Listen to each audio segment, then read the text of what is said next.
যার কলটা দিন না ওনার বাবা। যেমন শুভেন্দু নবান্ন ঘেরাও করার আওয়াজ তুলেছে, মানে অভিনয় করে কায়দা করে বলছে আমি তো কুত্তা, আমার কথা তো কেউ শুনবে না, তাই তোমার মেয়ে মারা গেছে, ধর্ষিত হয়ে খুন হয়েছে, তুমি ডাক দাও। আর সেই ডাক্তার কন্যা তিলোত্তমার বাবার মুখ দিয়ে কথাটা বলাতে চেয়েছে। ফলে তিলোত্তমার বাবার এই সমাজে যে অবস্থান, যা সম্মান আছে, শুভেন্দুর তার 1%ও নেই। আসলে চোরের মন থাকে বইটার দিকে বলে না কথাটা, সেইভাবে শুভেন্দুদের লক্ষ্য হচ্ছে গণতান্ত্রিক পদ্ধতিতে ভোটের মাধ্যমে পশ্চিমবঙ্গ সরকারকে যদি দখল করতে না পারা যায়, তাহলে জানো প্রকরণে মানুষগুলোকে মানে খেপিয়ে তুলে মদ খাইয়ে হোক, বিভিন্ন কারণে হোক, বিভিন্ন রকমভাবে যাতে নবান্ন অভিযান করা যায়।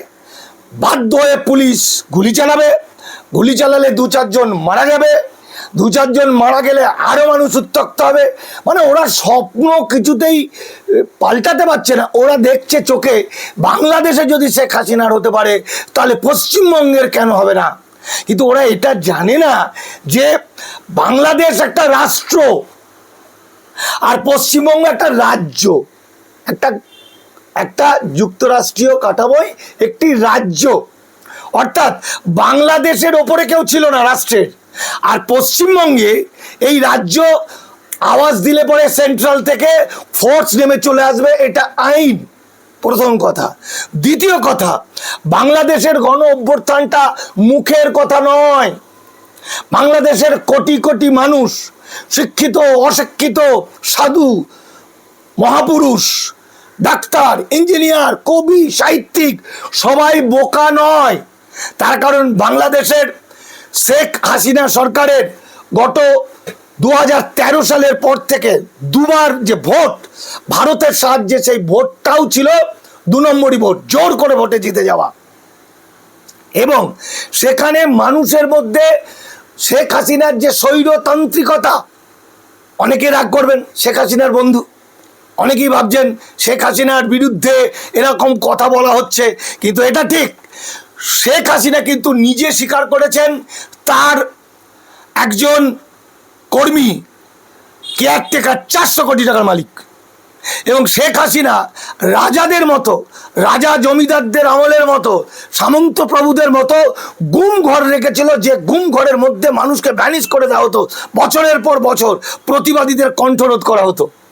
সেখানে আজকে একটা পশ্চিমবঙ্গ ভারতবর্ষের একটা নজির, কারণ আজকের মায়েরা রাত দখল করলো, লক্ষ লক্ষ মানুষ পথে নেমেছে, এটা তো গণতন্ত্রের প্রমাণ। শেখ হাসিনা গণতন্ত্রের কণ্ঠ চেপে ধরেছিল, আর বিজেপি এই গণতন্ত্রের বিরুদ্ধে। ভারতবর্ষের সংবিধান প্রকাশ হওয়ার পরে 1956 সালে, 1950-এর 26শে জানুয়ারির পর এই RSS তাদের পত্রিকায় লিখেছিল, বলেছিল এই সংবিধান আমরা মানি না, এই আমরা গণতন্ত্রের বিরুদ্ধে, আমরা ধর্মনিরপেক্ষতার বিরুদ্ধে। যে সংবিধানে ঋষি মনুস্থান নেই, সেই সংবিধানকে আমরা লাথি মেরে তাড়াই। লাথি মেরে শব্দটা ব্যবহার না করলেও তারা কিন্তু গণতন্ত্রের বিরুদ্ধে। শুভেন্দু তাদের বাঁচাটা কুত্তা হয়েছে। শুভেন্দু অধিকারী যে একজন ইল্লিগাল মাইগ্রেন্টের ছেলে, অবৈধ অনুপ্রবেশকারীর ছেলে, এই শুভেন্দু অধিকারী নিজের ধান্দায় আজকে ব্রাহ্মণ্যবাদীর পা চাটা কুকুর হয়ে গেছে। আজকে নরেন্দ্র মোদী, অমিত শাহ যদি পায়ে পুঁজ হয়, শুভেন্দু কিন্তু সেই পুঁজটাই চাটবে। তার কারণ ও তো আর মানুষ নয়, তো গাধা। ও বাঙালি জাতির শত্রু, বাংলার শত্রু, বাঙালি জাতির শত্রু। আর এই শুভেন্দুর সঙ্গে জুটেছে আর বাংলার ময়ূক ঘোষ, এরা বাঙালি জাতির শত্রু। আজকে শুভেন্দু বাংলাদেশে যখন গণ অভ্যুত্থান হয়েছে, তখন মিথ্যা করে কি কথা বলেছেন যে বাংলাদেশের হিন্দুদের উপর চরম অত্যাচার হচ্ছে। এটা রেজাল্ট কি হলো? এখানের উদ্বাস্তুরা বাংলাদেশের হিন্দুদের উপর অত্যাচার ফেক নিউজ ছড়াতে লাগলো। সেই ফেক নিউজ ছড়ানোর অভ্যাস থেকেই তো আরজি করে কাণ্ডে তো ফেক নিউজগুলো ছড়ানো, ভিডিওগুলো ছড়ানো শুরু করেছে। তো ওই যে ফেক নিউজ ছড়ানোর পরে মানুষকে টেম্পটেড করে দিল। এই যে উত্তেজনা করার জন্য কিছু টেকনিক আছে, যুদ্ধের সময় এগুলো ব্যবহার হয়। মানব বোমা তৈরি করার সময় সে যে ছেলেটা মানব বোমা হবে তাকে এইভাবে তোলা হয়, আপে তোলা হয়। শুভেন্দু যেটা করেছে, এর ফলে বাংলার যে উদ্বাস্তুরা বাংলাদেশ নিয়ে যে কথাগুলো বলে ফেলেছে, বাংলাদেশের র্যাডারে কিন্তু তারা ধরা পড়েছে দেশদ্রোহী বলে। তার কারণ বহু বাংলাদেশের লোক বাংলাদেশের থেকেই অখণ্ড ভারতের কথা বলছে, অর্থাৎ বাংলাদেশ দখল করুক ভারত। ফলে তারা বিপদে পড়ে গেল। পশ্চিমবঙ্গের যারা শুভেন্দুর কথা শুনে বাংলা হিন্দু জাগরণ বলে যা শুরু করলো, প্রত্যেকটা এই দণ্ড সংহিতা যে আইন হয়েছে কেন্দ্রের, ফলে তাদের প্রত্যেকের সোশ্যাল মিডিয়ায় তাদের ভিডিওস, তাদের কমেন্টস, তাদের বক্তব্য, সমস্ত তথ্য কালেক্ট করে নিয়েছে ভারতবর্ষের সরকার, এবং এরা প্রত্যেকেই কিন্তু ইল্লিগাল মাইগ্রেন্ট হয়ে যাবে। দেখুন শুভেন্দু কি বলেছে, যে এত অত্যাচার হচ্ছে বাংলাদেশে, 1 কোটি মানুষ বাংলায় চলে আসবে, এই 1 কোটি মানুষকে আমি নেওয়ার জন্য প্রস্তুত। আপনারা প্রস্তুত তো? ওরা শুয়োর প্রস্তুত। 48 সালের 19শে জুলাইয়ের পরে যারা ভারতবর্ষে এলো, যে দেশভাগে বলি হওয়া মানুষ, এবং 71 সালের পরে যারা এলো, আজকে তারা তাদের জন্য তোরা দাস বানানো আইন করেছিস। 2017 গৌহাটি হাইকোর্টের ভার্ডিক্ট, একটা পরিবারের একজন বেনাগরিক হলে গোটা পরিবার বেনাগরিক। তোরা 13ই ডিসেম্বর গৌহাটি হাইকোর্টের ভার্ডিক্ট সারা ভারতের জন্য প্রযোজ্য কি করেছিস? যারা 71-এর পরে এসছে তাদেরকে কোনো রকম সুযোগ দেওয়া হবে না বাঁচার, আর তার আগে যারা এসছে তারা ভারতে থাকতে পারে দাস হিসাবে, তাদের পাসপোর্ট, ভোটার অধিকার কিছুই থাকবে না। আর তুই শুভেন্দু অধিকারী একটা ইল্লিগাল মাইগ্রেন্ট, আর এক ইল্লিগাল মাইগ্রেন্টকে জুটিয়েছিস, ময়ূক রঞ্জন ঘোষ। চামড়া গুটিয়ে দেবো ময়ূক, সাবধান হয়ে যা, তোকে বলে দিচ্ছি, সাবধান হয়ে যা। পাবলিক কিন্তু তোর আর বাংলা ভেঙে গুড়িয়ে দেবে। তথ্য বিকৃতি করলে গণতন্ত্র চতুর্থ স্তম্ভ কখনো শেখায়নি মিথ্যা কথা বলে জনগণকে বিভ্রান্ত করা, টেম্পটেড করা। আদানি বা আম্বানির বাবা এসে তোদের বাঁচাতে পারবে না। শুভেন্দু অধিকারীর টেকনিক হচ্ছে, ওপার থেকে মানুষ এপারে ঢুকে পড়বে, ভারত সরকার তো তাদের বর্ডারে খুলে দেওয়ার কোনো নির্দেশ দেয়নি, কোনো আইন তৈরি করেনি। তাহলে পাসপোর্ট ভিসা যারা যারা ঢুকবে তারা হয়ে যাবে ইল্লিগাল মাইগ্রেন্ট। এই ইল্লিগাল মাইগ্রেন্ট কয়েক লক্ষ ইল্লিগালকে হাতে জয় মানে একদম বিজেপির পতাকা ধরিয়ে দেবে, গলায় একদম কেরুয়া উত্তরীয় দিয়ে দেবে, তারা মোটর সাইকেল চালাবে জয় শ্রীরাম করে, তারা গুন্ডামি করে হিন্দু মুসলমান করে তারা ভোট করবে। ভোটের পরে তাদের আবার ধরে নেবে, কারণ এটা তো আইন, এটা তো 2024-2025 হিন্দু রাষ্ট্র ঘোষণা, হিন্দু রাষ্ট্রে দাস শ্রমিক দরকার।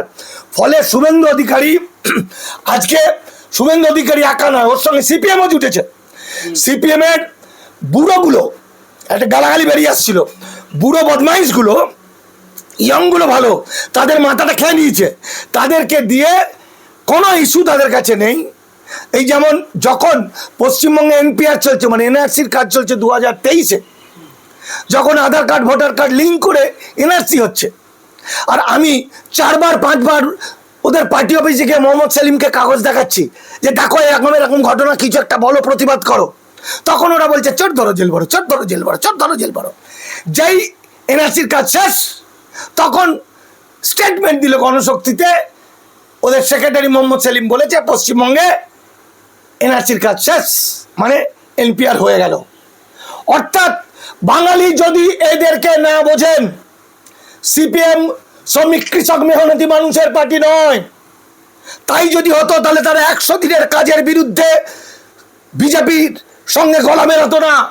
তাই যদি হতো তারা এই গরিব মানুষদের প্রকল্প, লক্ষ্মীর ভান্ডার থেকে শুরু করে অসংখ্য গরিব মানুষ, তাদের কাছে 200 টাকাটাও অনেক টাকা, তাদের বিরুদ্ধে বলতো না। আর এরা হলো বড় লোকদের, মধ্যবিত্তদের, তাই এরা কিন্তু ওই যে সরকারি অফিসারদের ডিএর জন্য পাগল হয়ে গেছে কান্নাকাটি, বড় লোকদের জন্য, গরিবদের জন্য নয়। তাই ওই সিপিএম এর বাচ্চা, ওই নরেন্দ্র মোদীর বাচ্চা শুভেন্দু অধিকারী, আর প্রাসারে ময়ূক শুয়োর, জনগণ কি জিনিস তুমি জানো না। বাংলার চারিদিক থেকে ঘিরে ধরে তোমাদের এমন বাটাম দেবে, এমন এমন এমন এমন বাটাম দিয়ে জ্বালিয়ে দেবে, তারপর তোমাদের শিক্ষা হবে। আমার বাঙালি আজ ভয়াবহ বিপদের মধ্যে আছে। এখন বাংলার কোন রাজনীতি করা সঠিক নয়। ব্যক্তিগতভাবে রাজনীতিগতভাবে আপনারা যে যা খুশি রাজনীতি করুন, কিন্তু আসলে সবাই বাঙালি হয়ে উঠুন। আর বাঙালির কোনো হিন্দু মুসলমান নেই। যারা বাঙালির পিছনে ষড়যন্ত্র করবে, যাতে বাঙালি জাতিকে শেষ করতে চাইবে, যেমন শুভেন্দু নবান্ন ঘেরাও করার আওয়াজ তুলেছে, মানে অভিনয় করে কায়দা করে বলছে আমি তো কুত্তা, আমার কথা তো কেউ শুনবে না, তাই তোমার মেয়ে মারা গেছে, ধর্ষিত হয়ে খুন হয়েছে, তুমি ডাক দাও, কারণ আমাকে সবাই লাথি মারে মুখে। তাই এখনো সাবধান করে দিচ্ছে শুভেন্দুকে, এখনো সাবধান করে দিচ্ছি ময়ূককে, এখনো সাবধান করছি সিপিএম এবং বিজেপিকে। বাংলাকে ঘাঁটাতে এসো না। আমি সিপিএম তৃণমূল কংগ্রেস বুঝি না, আমি বুঝি বাঙালি। আমি হিন্দু মুসলমান বুঝি না, আমি বুঝি বাঙালি। আমি বুঝি বাংলার অস্তিত্ব, বাঙালির অস্তিত্ব। এর বাইরে অনেক দিন ধরে কিন্তু আমি একা না, বহু মানুষ ফলো করছে। গণ বিক্ষোভ, গণ অভ্যুত্থান কি জিনিস জানো না? লক্ষ লক্ষ লোক যখন তোমার ওই কাঁথি বাড়ি গিয়ে জ্বালিয়ে পুড়িয়ে দেবে, তোমার বিজেপি পার্টি অফিস জ্বালিয়ে পুড়িয়ে দেবে, নরেন্দ্র মোদীর বাবা, অমিত শাহর বাবা এসেও কিছু করতে পারবে না।